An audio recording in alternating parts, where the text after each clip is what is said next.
कारण एका भागामध्ये दरवेळेला 100-150 टू व्हीलर पार्क व्हायच्या त्या मोमिनपुरा भागामध्ये, पण त्या दिवशी काल एकही गाडी तिथे पार्क नव्हती. मोठ्या प्रमाणावर तिथं दगडफेक केली, हॉस्पिटलला लक्ष केलं. तिथे एक 5 वर्षाची मुलगी बाल बचावली. त्या हॉस्पिटलमध्ये देवदेवतांचे फोटो जाळून टाकले आणि त्यामध्ये अशा प्रकारचं जाणीवपूर्वक दंगल घडवून 2 समाजामध्ये तेढ निर्माण करण्याचं काम, द्वेष पसरवण्याचं काम जे कोणी समाजकंटक करतील त्यांना सोडलं जाणार नाही, त्यांची गय केली जाणार नाही. जखमी आहेत, काही लोकांना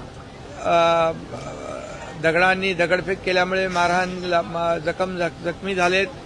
काही लोकांना तर मला समजलं की कुऱ्हाडीचा वार देखील त्या ठिकाणी केला, हत्यारं होती, पेट्रोल बॉम्ब टाकले गेले आणि हे सगळं जे काही घडलेलं आहे ते असं वाटतं की पूर्वनियोजित एक साजिश होती.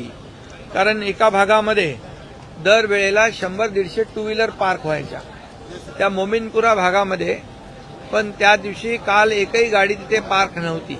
परंतु इतर टू व्हीलर गाड्या आणि 4 व्हीलर गाड्या जाळून टाकल्या गेल्या आणि मोठ्या प्रमाणावर तिथं दगडफेक केली, हॉस्पिटलला लक्ष केलं. तिथे एक 5 वर्षाची मुलगी बाल बचावली. त्या हॉस्पिटलमध्ये देवदेवतांचे फोटो जाळून टाकले आणि अशा प्रकारचं दुर्दैवी घटना काही समाजकंटकांनी त्या ठिकाणी केली आहे. त्या समाजकंटकांना खरं म्हणजे पोलीस हे कायदा सुव्यवस्था राखण्याचं काम करतात.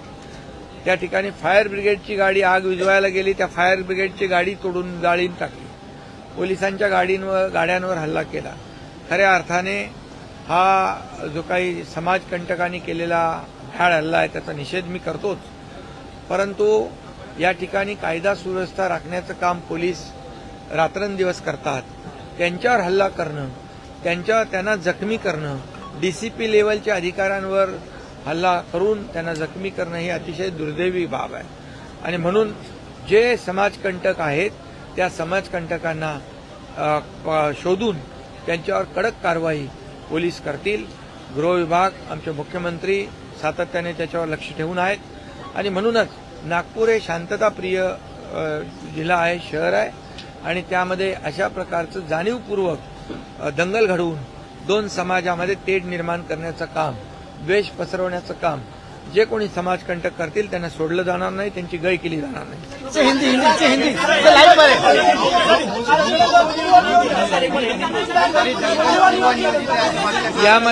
यामध्ये सकाळी आंदोलन झालं होतं आणि सकाळी आंदोलन झाल्यानंतर मला वाटतं औरंगजेबाच्या विरोधात आंदोलन झालं. तर त्या आंदोलनामध्ये नंतर पोलिसांनी दोन्ही समाजाला शांत केलं आणि शांतता प्रस्थापित केली.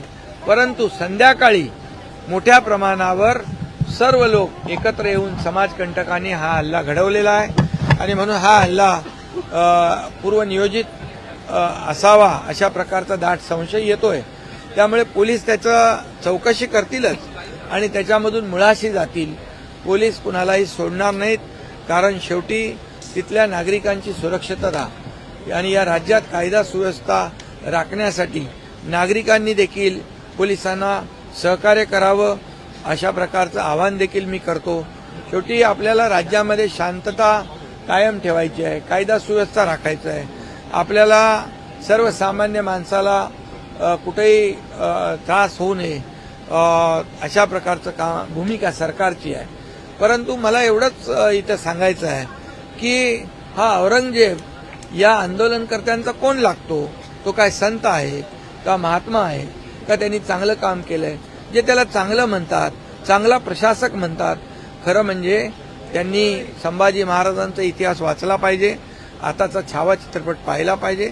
ज्या क्रूर कर्म्या औरंगजेबाने छत्रपती संभाजी महाराजांचा हलाल केले, तुकडे तुकडे केले, डोळे काढले, नखं छाटली, त्यांची जीभ छाटली, अंगावरची सालटी सोडली, त्याच्यावर गरम तेल ओतलं, मीठ टाकलं, अशा अनंत यातना, अनन्वित छळ 40 दिवस आपल्या छत्रपती संभाजी राजांचं ज्यांनी केला त्याचं समर्थन करणं म्हणजे खऱ्या अर्थाने आपल्या देशद्रोहाचं समर्थन करणं. औरंगजेब काही इथं औरंगजेबाने आमच्या आया बहिणींवर अत्याचार केला, माता भगिनींवर केला, मुलाबाळींवर केला, मंदिरं तोडली, सगळं नष्ट केलं.